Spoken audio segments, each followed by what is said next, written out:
Jack's little girl. For most of my childhood, my father's friends had an insane grasp of the obvious. Yes, my dad was Jack.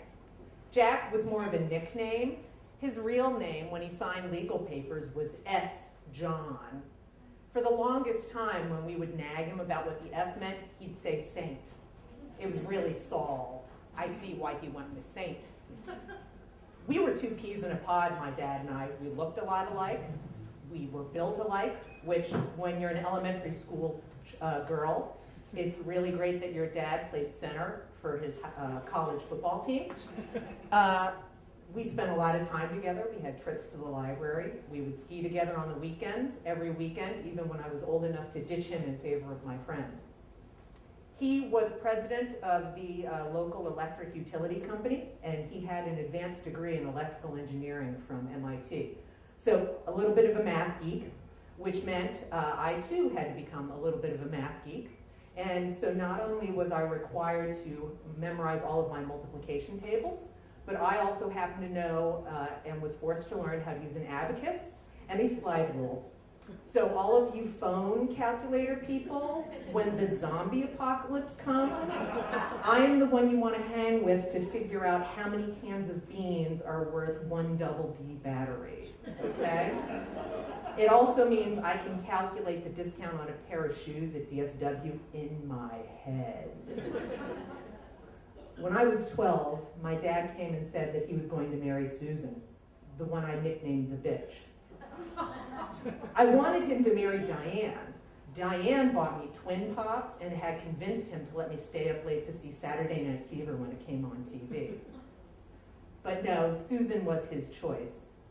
She smoked cool cigarettes, had this red hair that she always did up in this big pageant style, put her makeup on with a trowel.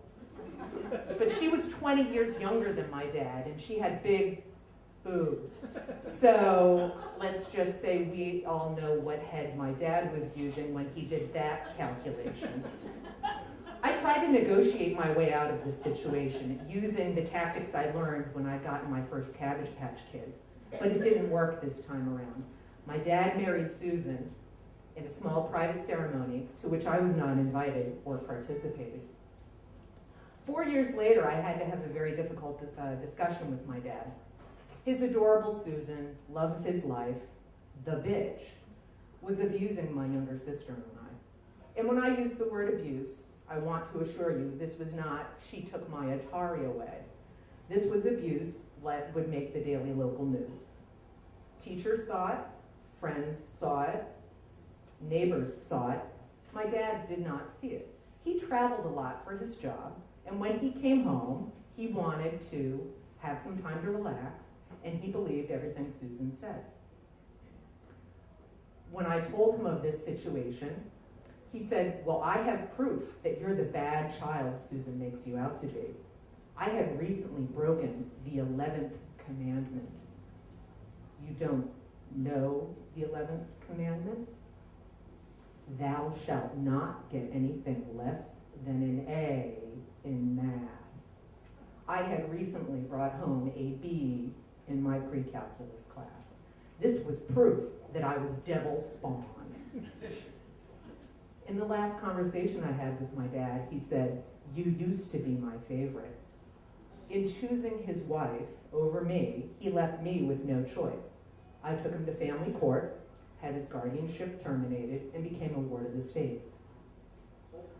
Many decades later, after supporting the psychotherapy industry from almost at the East Coast, I did reconcile with my dad, although we never really talked about the events that had brought us to where we were.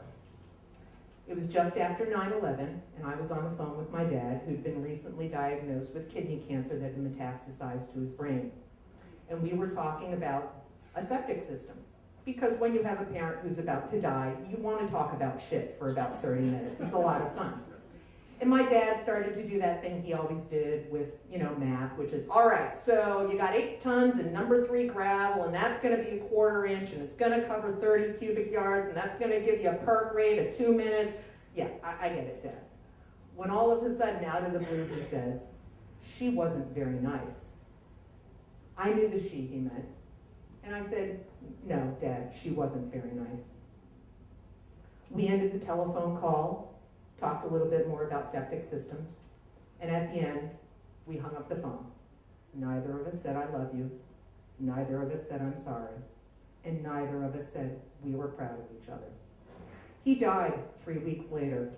He didn't know his name on his deathbed. I didn't go to his funeral. I didn't see him in his final days. He remains to this day the greatest love of my life. And yes, I am Jack's little girl.